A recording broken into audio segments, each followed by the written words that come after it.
Are you looking at starting a YouTube channel but you simply can't find a decent enough camera to suit your budget? Don't worry, because I've got you covered.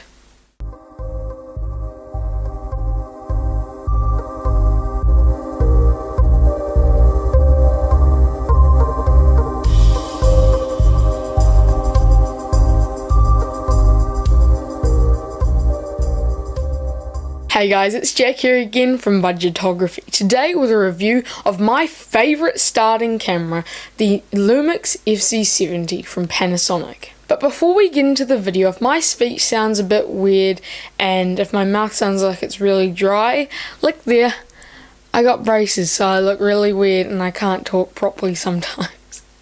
So one of my favourite features of this camera isn't really a feature at all, it's the price. Coming in at only $300 US, this camera is amazing value for money for what you're getting in the box. The camera pretty much is built like a rock.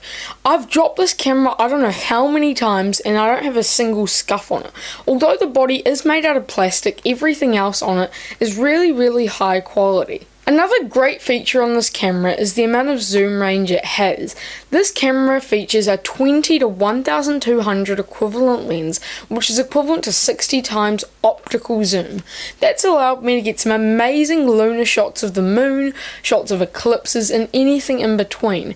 That zoom coverage is really great for all things like wildlife photography, bird photography, and just zooming up on subjects no matter what subject it is. Now, in comparison to a pro DSLR, the one thing that this camera lacks is an interchangeable lens system. But as I just mentioned, it isn't really an issue unless you're trying to get specialty lenses such as the Lens Baby series or fisheye lenses. But you can end up screwing a fisheye on, but it's still not quite the right effect. A great feature of this camera is its size and weight. It's pretty much the same size as any beginner Nikon or Canon DSLR. But the thing is, it weighs, I'd say, probably half of the weight of anything in that budget, but yet it still manages to produce an amazing video quality.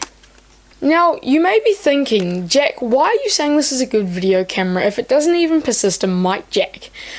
Well, the reason I love this camera, and I still love it even though it doesn't have a mic jack, is because you can always buy something like a Zoom H4n or an H1, or just simply record audio on your phone by using a Rode Video Micro or Video Mic Me or any kind of lav mic. But the quality of the audio that comes with the stereo mic on this camera absolutely blows any other on-camera preamp out of the water. If you compare it to Canon, Nikon, and even other Lumix cameras in the range, this thing surely stands out from the crowd. That's one great thing Lumix have done on this camera. Now, some of the things that I dislike about this camera. The main thing that I don't like about this camera is the lack of a 3.5mm jack. Now, the built-in audio is really great, and you're only going to be recording audio externally if you're doing any semi-professional shoots. But still, I would still like to see an option of being able to plug in a microphone so you can just plug it in and go. Now, another thing about this camera that I really don't like is the placement of the 1/4 inch thread on the bottom. Now, if you look closely, it's slightly offset to the right of the lens, which means if you're looking at using it with any kind of rig or matte box or cage system or rig, it's not going to work unless you tilt the camera to one side. You can see a better view of this problem if you click on my hand right now, which will take you to the link of the review of my matte box and rig that I have filming this video right now. But just for video purposes, I use this camera as a dummy on it. Now, in terms of usability, this camera is absolutely amazing. It's great for all you beginners, as there's nothing really too difficult to do on it. The manual video mode is great. It's easy to get your head around shutter speed, ISO, and your aperture, and I honestly really didn't see anything wrong with it because this was what I first learnt to film video with.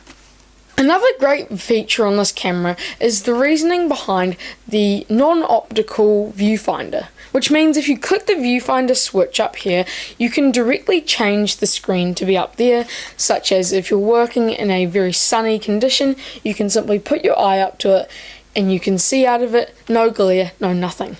Another problem that I've had with this camera is there is no manual focus. Well, there is manual focus, but you use it by using this silly little switch on there, which means you can't get smooth focus pulls and you really don't have all the options that you would normally have with a DSLR. Now, in terms of a rating, personally, I'd probably rate this camera around a 7 out of 10, 6 out of 10, just because all the features that I've brought up make it really great for anyone learning photography who wants a camera that's a bit better than any kind of point and shoot. I personally love this camera to bits, except I've honestly replaced it now with a Nikon just because of the Nikon's features. If you guys would like to see a review on my Nikon D5300, please let me know in the comments below. But other than that, that's all for now. Thank you guys for watching. My name is Jack, and I'll see you guys in the next video. Goodbye.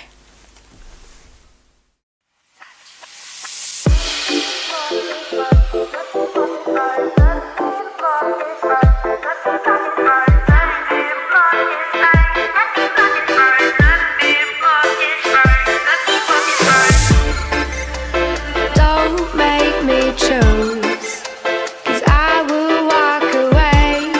You've got nothing left to lose, and I got nothing